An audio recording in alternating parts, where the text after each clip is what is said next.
ഓം ശാന്തി 16/6/2025.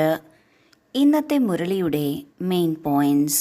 മധുരമായ കുട്ടികളെ, സദാ സന്തോഷത്തിലിരിക്കൂ. നമ്മളെ ഒരു ദേഹധാരിയുമല്ല പഠിപ്പിക്കുന്നത്. അശരീരിയായ ബാബ ശരീരത്തിൽ പ്രവേശിച്ച് പ്രത്യേകിച്ചും നമ്മെ പഠിപ്പിക്കാൻ വന്നിരിക്കുകയാണ്. സാധാരണ രീതിയിൽ ഒരു ടീച്ചർക്ക് എത്ര അറിവുണ്ടാകുമോ അത്രയും മാത്രമേ വിദ്യാർത്ഥികൾക്ക് പറഞ്ഞു കൊടുക്കാൻ പറ്റുള്ളൂ. എന്നാൽ ടീച്ചർ സ്വയം ഭഗവാനാണെങ്കിൽ, ഭഗവാനെ എല്ലാം അറിയുന്നവൻ, ജ്ഞാനസാഗരൻ എന്നാണ് പറയുന്നത്. അങ്ങനെയുള്ള ഭഗവാനാണ് നമ്മെ പഠിപ്പിക്കുന്നതെങ്കിൽ നമ്മൾക്ക് എല്ലാ തരത്തിലുള്ള അറിവും കൈവരുന്നു. അതിനാൽ ബാബ ഓർമ്മിപ്പിക്കുകയാണ്, നമ്മെ ഒരു ദേഹധാരിയുമല്ല പഠിപ്പിക്കുന്നത്. അശരീരിയായ നിരാകാരനായ ബാബ ഒരു സാധാരണ ശരീരത്തിൽ പ്രവേശിച്ച് ആ ശരീരത്തിലൂടെ നമ്മെ പഠിപ്പിക്കുകയാണ്.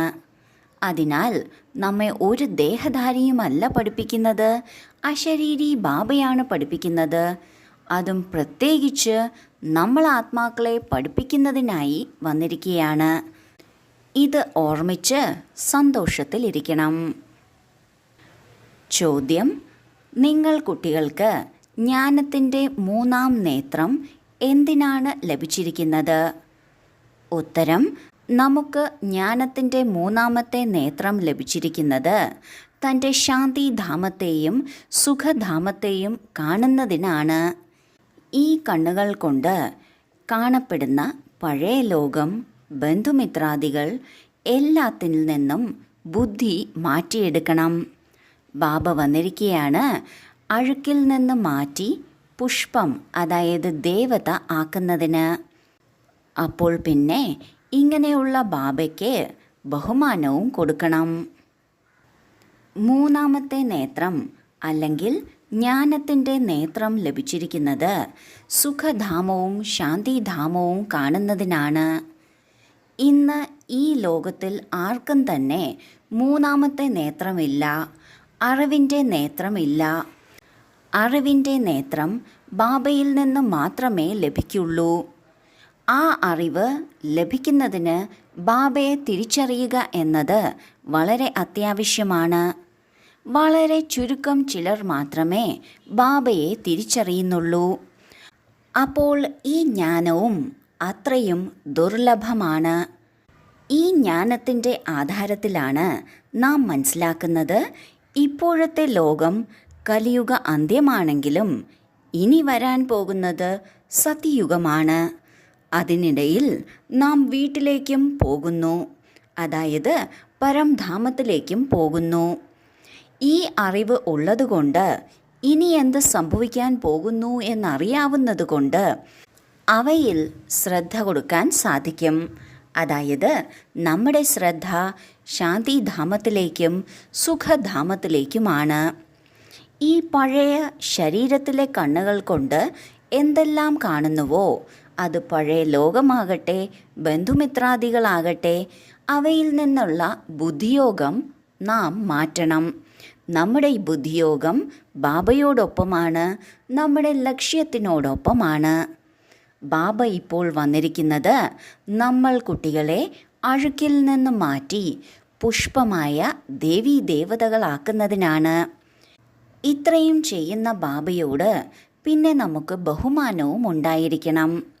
ബാബയെ ബഹുമാനിക്കുക അർത്ഥം ബാബ എന്തു പറയുന്നുവോ അത് ജീവിതത്തിൽ കൊണ്ടുവരിക, ബാബയുടെ ശ്രീമതം അനുസരിച്ച് നടക്കുക എന്നതാണ്. എനിക്ക് മനസ്സിൽ ബഹുമാനമുണ്ട്, പക്ഷേ പ്രവൃത്തിയിൽ കുറവാണ് എന്നതിൽ ഒരു കാര്യവുമില്ല. പ്രവൃത്തിയിൽ കൊണ്ടുവരാൻ സാധിക്കാത്ത ബഹുമാനം ബഹുമാനമല്ല. ധാരണയ്ക്കുള്ള മുഖ്യസാരം: 1. വികർമ്മങ്ങളിൽ നിന്ന് രക്ഷപ്പെടുന്നതിന് ബുദ്ധിയുടെ പ്രീതി ഒരു ബാബയോടായിരിക്കണം. ഈ ജീർണിച്ച ശരീരത്തിൻ്റെ അഭിമാനം വിട്ടുകളയണം. 2. നമ്മൾ യോദ്ധാക്കളാണ്. ഈ സ്മൃതിയിലൂടെ മായയാകുന്ന ശത്രുവിന് മേൽ ജയം പ്രാപ്തമാക്കണം. മായയെ മൈൻഡ് ചെയ്യരുത്. മായ ഗുപ്തരൂപത്തിൽ വളരെ പ്രവേശിക്കും. ഇതിനാൽ തിരിച്ചറിയുകയും സൂക്ഷിക്കുകയും വേണം. ആദ്യത്തെ പോയിന്റിൽ ബാബ പറയുന്നു, വികർമ്മങ്ങളൊന്നും നമ്മളിൽ നിന്ന് ഉണ്ടാകരുത്.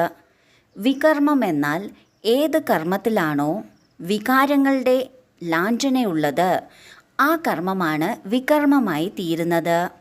മനസ്സിലാണ് വികർമ്മം തുടങ്ങുന്നത്. അതിനാൽ ഈ മനസ്സിനെയും ബുദ്ധിയെയും ബാബയിൽ യോജിപ്പിക്കുകയാണെങ്കിൽ വികർമ്മങ്ങളിൽ നിന്ന് രക്ഷ നേടാം. മാത്രമല്ല, ഈ ശരീരമെന്നത് വളരെയധികം ജീർണിച്ചിരിക്കുന്നതാണ്.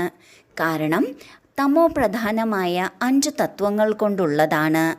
ഈ ശരീരത്തെക്കുറിച്ചുള്ള അഭിമാനം വിട്ടുകളയണം.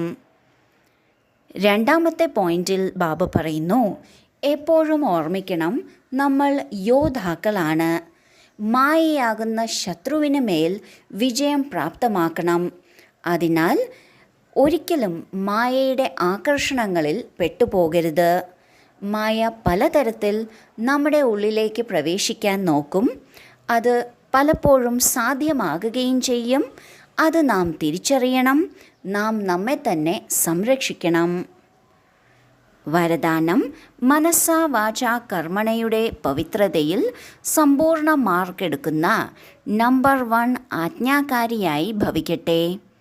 മനസ്സാ പവിത്രത അർത്ഥം സങ്കല്പത്തിലും അപവിത്രതയുടെ സംസ്കാരം ഇമർജ് ആകരുത്.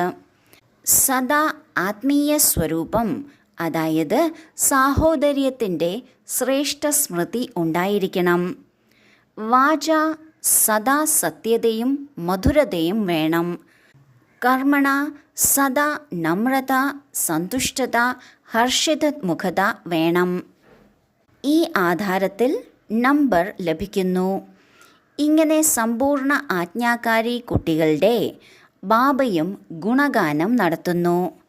ഇങ്ങനെയുള്ള കുട്ടികൾ തൻ്റെ ഓരോ കർമ്മത്തിലും ബാബയുടെ കർത്തവ്യം സിദ്ധമാക്കുന്ന സമീപരത്നങ്ങളായിരിക്കും. മനസ്സാ വാചാ കർമ്മണ പവിത്രതയിൽ സമ്പൂർണ്ണ മാർക്ക് നേടണം. മനസ്സാ പവിത്രത എന്നാൽ സങ്കല്പത്തിലും അപവിത്രതയുടെ പ്രഭാവമോ സംസ്കാരമോ ഉണ്ടാകരുത്. സദാ ആത്മീയ സ്വരൂപത്തിലായിരിക്കണം. അതായത് നമ്മൾ സഹോദരങ്ങളാണ് എന്ന ശ്രേഷ്ഠ സ്മൃതി ഉണ്ടായിരിക്കണം. വാക്കുകളിൽ സത്യത വേണം, എന്നാൽ മധുരതയും വേണം. കർമ്മത്തിൽ നമ്രത, സന്തുഷ്ടത, ഹർഷിത്മുഖത വേണം. എപ്പോഴാണോ ഈ ഗുണങ്ങളുടെ ആധാരത്തിൽ കർമ്മം ചെയ്യുന്നത്, അപ്പോഴാണ് നമുക്ക് നമ്പർ മുന്നിൽ ലഭിക്കുന്നത്. ഇങ്ങനെയുള്ള പവിത്ര ആജ്ഞാകാരി കുട്ടികളുടെ പ്രശംസ സ്വയം ബാബയും ചെയ്യുന്നു. ഇങ്ങനെയുള്ള ആത്മാക്കൾ തൻ്റെ ഓരോ കർമ്മത്തിലൂടെയും ബാബയുടെ എന്താണ് കർത്തവ്യമെന്നത് സിദ്ധമാക്കുന്നു. അങ്ങനെയുള്ള സമീപരത്നമാകുന്നു. സ്ലോഗൻ: സംബന്ധ സമ്പർക്കത്തിലും സ്ഥിതിയിലും ലൈറ്റാകൂ, ദിനചര്യയിൽ അല്ല. നാം ഡബിൾ ലൈറ്റ് ആയിരിക്കണം. എന്നാൽ നമ്മുടെ ദിനചര്യയിലല്ല നാം ലൈറ്റ് ആകേണ്ടത്. അതായത് അമൃതവേള എണീറ്റോ ഇല്ലയോ, മുരളി കേട്ടുവോ ഇല്ലയോ, ബാബയെ ഓർമ്മിച്ചുവോ ഇല്ലയോ, ട്രാഫിക് കൺട്രോൾ ചെയ്തുവോ ഇല്ലയോ, ഈ കാര്യങ്ങളിൽ വലിയ ശ്രദ്ധയില്ല എന്ന രീതിയാകരുത്. നമ്മുടെ സംബന്ധത്തിലും സമ്പർക്കത്തിലും മനസ്സിൻ്റെ സ്ഥിതിയിലുമാണ് നാം ലൈറ്റ് സ്വരൂപമാകേണ്ടത്. ദിനചര്യയിലോ മര്യാദകൾ പാലിക്കുന്നതിലോ അല്ല. ഓം ശാന്തി.